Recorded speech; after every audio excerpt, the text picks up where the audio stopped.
Provérbios capítulo 1, versículo 1 ao 3 diz assim: Provérbios de Salomão, filho de Davi, rei de Israel, para se conhecer a sabedoria e a instrução, para se entenderem as palavras da prudência, para se receber a instrução e o entendimento, a justiça, o juízo e a equidade. E nós lemos aqui então os primeiros 3 versículos do primeiro provérbio, do livro de Provérbios, e a grande maioria dos capítulos dos provérbios foram escritos por Salomão, como diz aqui, né? Provérbios de Salomão, filho de Davi, rei de Israel, mas não são todos, existem alguns provérbios, não são muitos, mas que não foram escritos por Salomão. Mas esse, como a grande maioria, foram. E o livro de Provérbios trata sobre sabedoria, sobre entendimento e o nosso caráter, ou seja, quem nós somos, o nosso caráter vai ser o produto final das nossas escolhas, das nossas opções que nós tomamos, que nós fazemos. E se você puder resumir a nossa vida, uma das formas, simplesmente a nossa vida é uma série de escolhas. E assim como o nosso caráter vai ser fundido, determinado pelas nossas escolhas, e igualmente a nossa vida. Imagine que a nossa vida é um pano, e ele vai ser tecido, ele vai ser construído, montado com escolhas que nós fazemos. E cada escolha vai então fortalecer ou enfraquecer a nossa vida. E nós vivemos então as consequências das nossas escolhas. Agora, veja bem, Deus nos deu esse poder de escolha. Deus nos deu a capacidade de escolher, e Ele vai honrar essa capacidade de escolher, e nós somos livres para escolher. Agora, o que nós não somos livres é a gente estar livre das consequências das nossas escolhas. Pode escolher o que a gente quiser, certo ou errado, a escolha é nossa. Deus nunca forçou ninguém a fazer nada, então a escolha é nossa. Nós não podemos fugir das escolhas, das consequências, tá? As consequências das escolhas. Então, dependendo da sabedoria das nossas escolhas, nossas vidas serão mais ou menos bem-aventuradas. Bem-aventurada é uma forma de dizer abençoada. Então, nossa vida vai ser mais ou menos abençoada de acordo com as nossas escolhas. Existem coisas que fogem do nosso controle, isso é verdade, mas, de modo geral, lembre-se que Deus pode abençoar mesmo quando a nossa circunstância não é das melhores. Mas as nossas escolhas fazem grande parte. Então, entenda que não há escolha pequena, não há escolha que não é importante. Nós sabemos que há escolhas que são consequências mais graves, mas temos que entender o seguinte: uma escolha mais grave, uma escolha mais contundente, uma escolha mais séria, não vai aparecer do nada.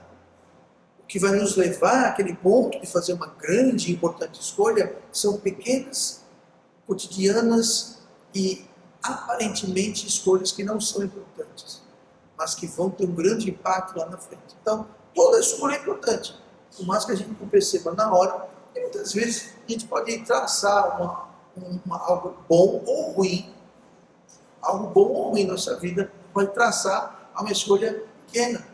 Por exemplo, quantas vezes, talvez você já percebeu assim: mas se eu tivesse saído de casa um pouquinho mais cedo, um pouquinho mais tarde, eu estaria envolvido num acidente. É verdade?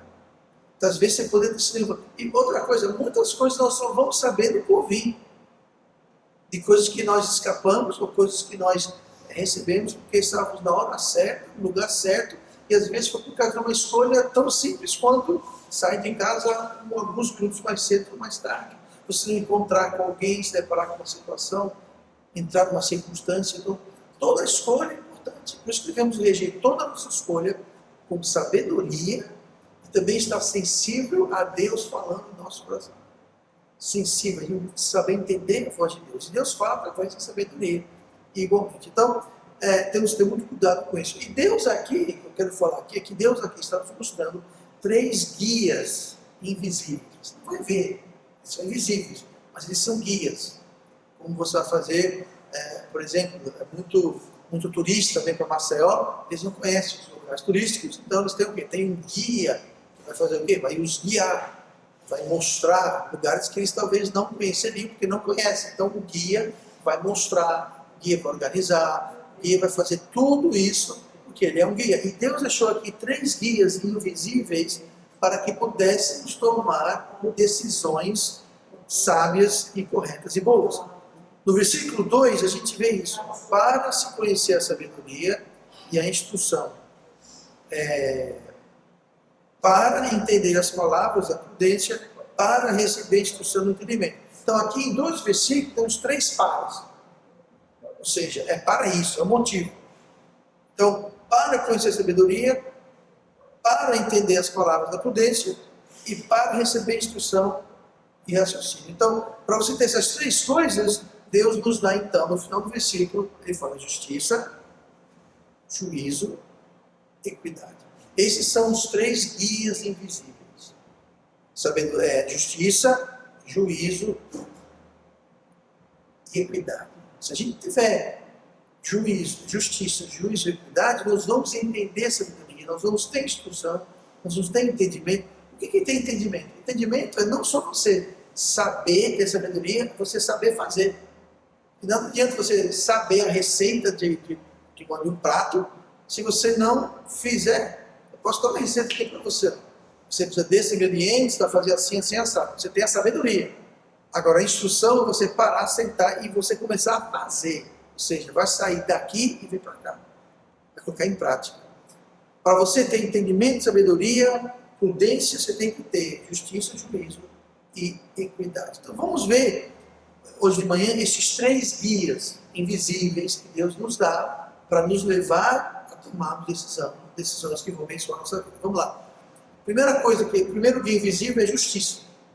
O que é justiça? Vamos lá. Provérbios 8, versículo 20 fala assim: faço andar pelo caminho da justiça, no meio das veredas do juízo. Então, veja só, aqui fala justiça e fala juízo. Tá? A palavra justiça e juízo estão interligadas, mas especificamente aqui, falando sobre justiça, justiça é você fazer o que é certo e o que é errado. Quer dizer, você fazer o que é certo e não fazer o que é errado. É fazer aquilo que é justo. É justiça. Está falando sobre o seu caminhar. Nós não deveremos ser guiados. Lembrando que isso aqui é um guia. Então não devemos ser guiados pelos nossos sentimentos, ou pelas nossas emoções, pelas nossas opiniões, ou pelas nossas circunstâncias. Quando nós somos guiados pelas nossas emoções, a gente faz besteira. Está escrito, quem fala o que quer, ouve o que não quer. Pois é justamente isso. Se a minha emoção vai determinar o que eu falo, o que eu faço, eu saio dizendo coisas, metendo a mão na cara de não sei quem, e tomando atitudes que são guiadas pela minha emoção ou pela circunstância, nossa vida não vai ser abençoada. Então nós temos que ser guiados pelo guia da justiça, que é o quê? Fazer o que é certo. O que é certo fazer? E não o que eu estou com vontade de fazer, estou querendo fazer. Provérbios 11, versículo 20 fala assim, a justiça do sincero endireitará o seu caminho, mas o perverso, pela sua falsidade, cairá. Então eu falo aqui que a justiça do sincero, se você é sincero, você anda com justiça sinceramente, com integridade, isso vai endireitar o seu caminho. Deus está dizendo, se você andar com justiça, a justiça vai endireitar o seu caminho. Que caminho? A sua vida, a minha vida. Se a gente fazer o que é certo, aquilo vai consertar, vai endireitar o nosso caminho. Indicando o quê? Que quando a gente sai da justiça, faz o que quer, o que nossa emoção, circunstâncias, sentimentos ditam, a gente vai sair, a gente vai torcer o nosso caminho. Fazendo justiça, fazendo o que é certo, segundo a palavra de Deus, vai endireitar. Vai endireitar nosso caminho, endireitar nossa vida. Então temos que ser sinceros, sem falsidade. Sinceridade é uma coisa que vem realmente de dentro. Eu vou fazer aquilo porque é o que eu quero fazer. Eu não quero impressionar, não é falsidade. Não é falsidade. É você falar uma coisa, fazer outra. Você ser sincero. Você vai ter o seu caminho endireitado. Se Deus for a prioridade em nossas vidas, com sinceridade, Ele vai abrir certas portas e vai fechar outras portas. Nunca reclame de uma porta que Deus fecha. Por quê? Porque Deus está fechando por um motivo. Se nós andarmos com justiça, Deus vai abrir e fechar as portas que devem ser abertas e fechadas para endireitar a nossa vida. Então, às vezes estamos em um caminho errado e nós precisamos de uma porta fechada para quê? Para endireitar. Se eu tenho 3 portas aqui, eu posso ir para cá e entrar. E Deus vai fechar certas portas, Ele está fazendo o quê? Estamos direcionando, está endireitando o nosso caminho. Mas se a gente estiver agindo sem justiça, a gente provavelmente vai abrir uma porta errada. E nós não vamos ter essa bênção nas nossas vidas. Então temos que ser sinceros e temos que fazer o que é certo. O que é fazer o que é certo, pastor? É deixar Deus decidir por nós. Deixar Deus, a sua palavra, decidir, tomar as nossas decisões. A pior coisa do mundo é tomar uma decisão. Por quê? Porque a decisão vai acarretar uma circunstância, um desfecho, uma consequência. Então, se eu deixar Deus decidir por mim, eu sei que todo desfecho, toda consequência de fazer a justiça, que é o que Deus quer, vai ser bom para mim. Agora, quando eu começo a fazer o que eu quero, aí a coisa complica, o desfecho vai ser outro. Então, a melhor coisa que nós queremos é manter nossas decisões ao mínimo possível, como deixando que Deus decida por nós. Você bem eu falo que é por aqui, então eu não vou nem pensar. Qual que eu vou? Eu não vou decidir. Por quê? Porque Deus está dizendo que é por aqui. Então não tem que orar, não tem que jejuar. Se eu já sei, o problema é quando tem 2 decisões e as 2 estão certas. E uma das 2 está errada. Agora vai ter uma melhor, uma pior. Vai ter uma melhor do que a outra. Qual? Aí fica difícil você decidir entre o certo e o certo. Agora, de certo e errado é fácil. Sempre diga não para o errado e diga sim para o certo. Agora, há decisões que essas são mais difíceis. Essa talvez a gente tenha que jejuar, orar, buscar conselho, pensar, esperar uma resposta. Por quê? Porque tem uma e tem outra. E as 2 não contrariam Deus.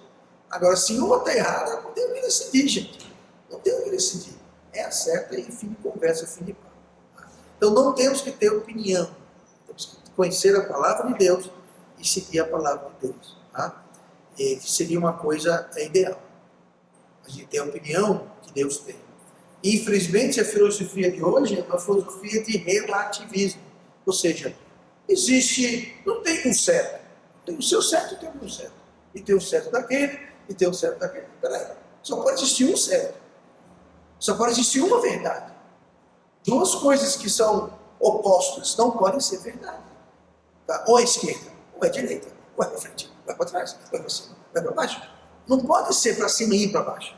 Esquerda e direita. Para frente e ir para trás. Se você for para frente e para trás, você vai para onde? Canto nenhum. 2 passos para frente e 2 para trás, você voltou para onde você estava. Então, hoje em dia, existe o relativismo, que diz o quê? Está todo mundo certo. Mas como está todo mundo certo, está todo mundo errado.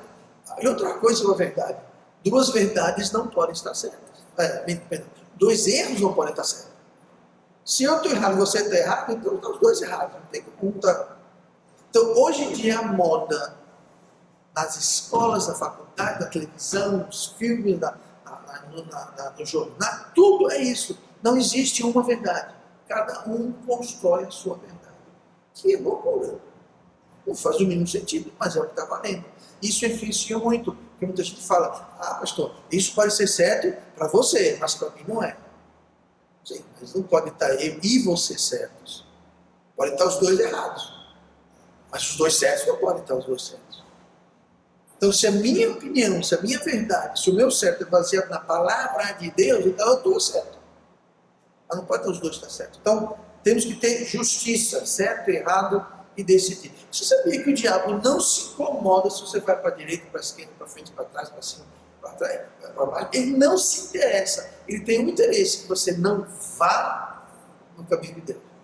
Escolha qualquer outro caminho, ele está se lixando. Só quer que você escolha o caminho. O resto, fique à vontade. Ele dá maior força. Só não vá nesse caminho. Jesus falou, eu sou o caminho, a verdade, a vida. O diabo não se incomoda qual caminho você vai tomar. Portanto, que seja o caminho. Então, vamos cuidar com isso. Segundo, guia invisível. Não é justiça. Fazer o que é certo. Segundo, é juízo. E como eu falei, certo, juízo e justiça são parecidos, mas entenda, justiça é fazer o que é certo, o juízo é saber como fazer o que é certo. É uma diferença. Não é só você saber, é você saber como fazer. Como sabe fazer? Provérbios 8:20, mais uma vez, falando sobre sabedoria. O contexto que eu li de Provérbios 8:20 agora há pouco, ele está falando, Provérbios 8, sobre sabedoria, falando sobre sabedoria como se fosse uma pessoa. Então fala, faço andar pelo caminho da justiça no meio das vezes. Então, o juízo, ele faz andar. Você tendo a sabedoria, você não pode andar se você não sabe. Você tem que saber, mas não basta saber, tem que andar. É como um carro. Você pode sair para um carro, você pode ter a chave no carro, você pode até botar a chave da ignição, você pode até, a partir você pode até ligar o carro, tanto o combustível, óleo do motor, está tudo funcionando, você deu a partida, está lá. Mas até você colocar a primeira marcha, você pode girar aquele volante para um lado e para o outro, quanto você quiser. Vai levar você a algum lugar? Isso é justiça. Você comprou um carro, abasteceu, tudo bem. Agora, o juízo é você saber colocar em primeira e sair andando por aí. Você andar na vereda. Juízo é a vereda. A justiça é a vereda. Juízo é o caminho da vereda. Então, o caminho e vereda, eles estão se referindo a como a gente vai fazer, aos nossos planos, aos nossos horários, às nossas rotinas. E é tão importante como saber fazer. Então, como resumir isso? Para a gente usar a justiça e chegar no juízo, nós temos que ter um plano, nós temos que ter uma estratégia, temos que ter uma fórmula de como fazer. Muita gente não tem uma fórmula, muita gente tem boa intenção. Tá? Tem gente que chega aqui, em outro lugar, lê na Bíblia, tem boa vontade, quer fazer o que é certo. Aí ouve, lê a palavra de Deus, boa vontade, quer fazer, mas ele não tem uma estratégia, não tem um plano. O que ele faz? Ele tem que ter um plano, uma estratégia. Como assim? Decidir colocar uma rotina na vida dele que vai permitir ele andar no juízo, andar nos caminhos da justiça. É você, por exemplo, decidir, não, eu vou ler ou ouvir a palavra de Deus todo dia. Eu vou para todos os cultos, eu vou para os estudos, eu vou tomar decisões corretas. É você criar um plano, um roteiro. Por exemplo, semana passada, eu fui para Salvador. Você acha que eu acordei um dia e falei, rapaz, eu acho que hoje eu vou para Salvador. Aí fui embora. Não, você tem que planejar. Eu vou sair tal hora, chegar tal hora, onde é que eu vou parar para abastecer, onde é que eu vou dormir. Você tem que fazer um planejamento. Você não pode simplesmente subir num carro, numa moto, num ônibus e ir embora. Você tem que planejar. Você tem que se preparar. É justamente isso que nós temos que fazer. A vida cristã não é vivida assim, de qualquer jeito. Você tem que planejar. Você tem que fazer um roteiro, fazer uma receita. Isso vale para tudo em nossa vida. Em outras palavras, tem que haver preparação. Você tem que se preparar. E não simplesmente fazer tudo do jeito que a gente quer. Tá? Eu mencionei agora há pouco fazer uma receita. Tá? Você pega a receita lá, os ingredientes são esses, tem que usar batedeira, liquidificador, aí tem que pegar isso, pegar o forno, untar a forma, tá? Tudo bem. Então, eu estou sabendo de tudo. Cada passo eu sei. Você já ligou o forno alguma vez? Não. Já usou uma batedeira de bolo? Também não. E o liquidificador? Nem sei o que é isso. Adianta você ter conhecimento se você não tem como fazer? Então você tem que planejar. Ou pior, está no meio da receita, eita, não tem gás. Vai complicar a coisa. Então tem que haver preparação. Tem que juntar tudo, preparar tudo, tá? Para então você cumprir a sua receita. Tá? Temos que ter metas, alvos. Qual a meta da receita? Ter o bolo, ter o prato. Nós temos que viver nossa vida cristã com metas. Eu vou querer ler a Bíblia esse ano uma vez. Ou eu vou querer esse ano falar de Jesus para tantas pessoas. Se você tem 0 pessoas, sabe quantas pessoas vão falar de Jesus? 0. Não, vou falar uma pessoa. Esse ano eu vou falar uma pessoa. Mas uma pessoa é muito pouco. Eu também acho, estou falando com 2. Fala com 10. Mas tem uma meta, nem que seja uma pessoa, tem uma meta. Eu gostei do que o pastor Brian Lawson falou aqui umas semanas atrás na conferência missionária. Lembra que ele falou? Você chegar para alguém, eu não sei, diga assim, ó, Jesus me salvou. Pô, isso já é uma coisa, Jesus me salvou. Se outra pessoa tiver interesse, vai perguntar como assim me salvou. Aí já abriu uma porta. Mas só o seu testemunho simplesmente fala, Jesus me salvou. Pô, já é alguma coisa. Agora, quando a sua meta, quando a minha meta é zero, eu te garanto, você vai alcançar essa meta. De zero. Tem uma meta. Comece com um que seja. Você acha pouco? 2, 5. Não comece com 1 milhão, não. Senhor, eu vou falar com 1 milhão de pessoas. Não vai, você vai se frustrar. Tá? Mas comece com alguma coisa. Tenha uma meta. Mas eu vou ler a Bíblia, eu vou ouvir a Bíblia, todo esse ano. Mas eu acho que, ok, metade da Bíblia esse ano. Que tal isso? Que tal? O Novo Testamento esse ano. Então, mas se tem uma meta. Agora, se não tem meta nenhuma, aí fica difícil.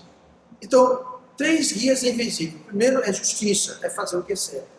O segundo é juízo, é você saber como fazer o que é certo. Tem uma meta, eu não vou perder um culto esse ano. É uma meta. Tem uma meta. E ao estabelecer metas, você está dando um passo de fé. É um passo de fé. Lembrando, Hebreus 11:1. A fé é o firme fundamento das coisas que se esperam, é a prova das coisas que não se veem. Pastor, eu não me vejo lendo a Bíblia todo ano. Pois é. Mas a fé é a prova das coisas que não se veem. Você não se vê, mas a fé fala que você pode fazer. Pastor, eu não me vejo não perdendo nenhum culto esse ano. Mas a fé é a prova das coisas que não se veem. E 2, eu tenho uma meta de perder um culto esse ano. Eu tenho que perder por quê? Porque eu peguei a doença, fui hospitalizado. Tudo bem, nesse caso a gente pode até entender. Não, porque eu quebrei a perna, Deus livre. Não, porque eu... Enfim, mas você tem uma meta. Se você não alcança a meta, pelo menos você morreu tentando. Você chegou quase lá. Agora, ano que vem, não. Ano que vem eu vou cumprir essa meta. Mas tem uma meta. Estabelecer uma meta é um passo de fé. É você dizer, eu vou fazer aquilo, eu não cheguei lá, não estou vendo, mas a fé é evidência e a prova. E eu vou então trabalhar e orar para aquilo. É você trilhar um caminho, estabelecer metas. E assim deve ser também com a nossa vida espiritual, especialmente Efésios 4:14, para que não sejamos mais meninos inconstantes, levados em roda por todo vento de doutrina, pelo engano dos homens que com astúcia enganam fraudulosamente. Se você tem uma meta, você imagina que fala sobre ser levado por todo vento de doutrina, né? A vida vai trazer ventos de doutrina, de enganos, de circunstâncias. Quando você tem uma meta, quando alguma coisa tira da meta, a justiça faz o quê? Endireita o seu caminho. Quando alguma coisa lhe tira da meta, do caminho, aquela meta vai nos trazer de volta. Por quê? Estou indo para lá. Meu rumo é aquele. Então, mesmo que venha vento que me tire do caminho, eu sei que eu tenho que ir para lá. Agora, quando eu tenho uma meta, eu estou indo para lá. Aí vem um vento e diz, agora eu tenho que ir para lá. Aí vem outro vento, agora eu estou indo para cá. Aí você vai chegando no lugar nenhum. Porque você não tem uma meta, não tem um destino. Então, tem que ter fé, tem que ter uma meta, tem que ter juízo. Tá? Então, os primeiros 2 guias são justiça, que é o quê? É fazer o que é certo. O segundo é juízo. Como fazer o que é certo? Saber o que é certo e como fazer o que é certo. E por último, para terminar, ainda no versículo 3, o terceiro guia invisível é a equidade. Para se receber a instrução, o entendimento, a justiça, o juízo e a equidade. Pastor, o que é equidade? Equidade quer dizer, literalmente, quer dizer nivelado, quer dizer igualdade. Em outras palavras, é você saber o que é certo e como fazer o que é certo sempre. Sempre. A coisa está boa? Tá, vou fazer o que é certo. A coisa está ruim? Vou fazer o que é certo. Está fazendo sol? Eu vou fazer o que é certo.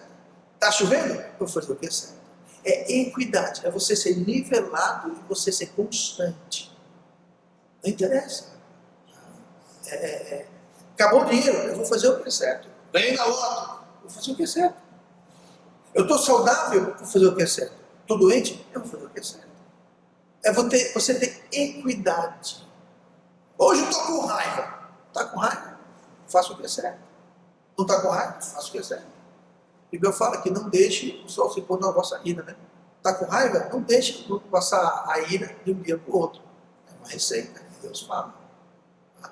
Porque você deixa ainda passar, aquilo vai lhe comer, vai remoer, daqui a uma semana, um mês, um ano, você já está todo... Por quê? Você deixou. Então resolva, confesse, peça perdão, vá falar com a pessoa, perdoe no seu coração, leve a Deus, mas não deixe que o sol se ponha na vossa... É um exemplo, é um exemplo. Não deixe para fazer amanhã o bem que você pode fazer hoje.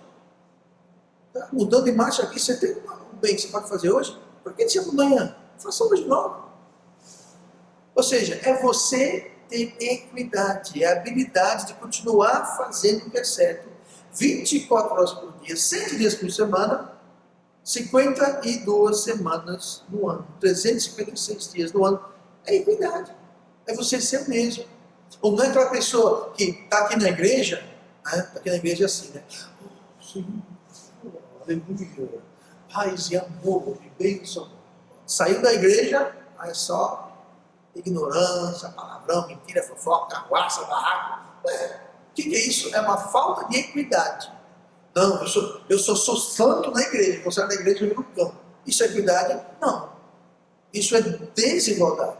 Você tem que ser a mesma pessoa aqui na igreja, em casa, no trabalho, na rua, onde que seja. Né? Tem gente que é assim, fica atrás do volante e vira o diabo. Sai atropelando o povo, cortando o povo, fazendo...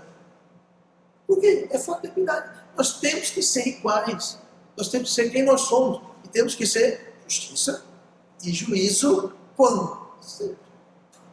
Que é isso? Equidade. São 3 dias invisíveis. Se eu tenho juízo, eu tenho justiça, mas não é sempre, quer dizer que nem sempre eu vou fazer a coisa certa. Nem sempre eu vou tomar a decisão certa. O resultado vai ser o quê? Mal-aventurança, em vez de bem-aventurança em nossas vidas. Então, nós temos que estar com a nossa equidade constante em nossa vida. Entendendo que obediência parcial é desobediência. E equidade é justamente isso. O que é obediência parcial? Bom, se estiver fazendo sol, eu vou fazer o que é certo, mas se estiver chovendo.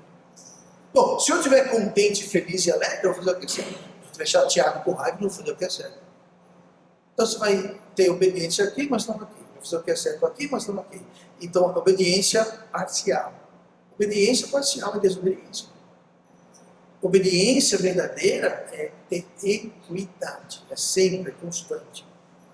Então, sem equidade, de pouco adianta saber o que é certo, e sem equidade, de pouco adianta você saber como fazer o que é certo. Por quê? Você não vai fazer o tempo todo, só fazer como der na telha, como for conveniente. Então, juízo e justiça, de pouco adianta sem ter equidade. Equidade que vai fechar.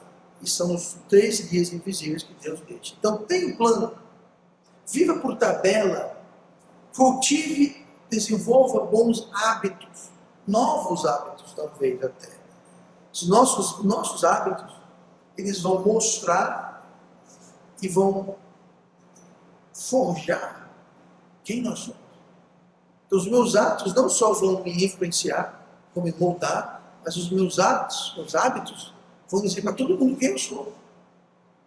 Os meus hábitos vão dizer para as pessoas que estão no coração.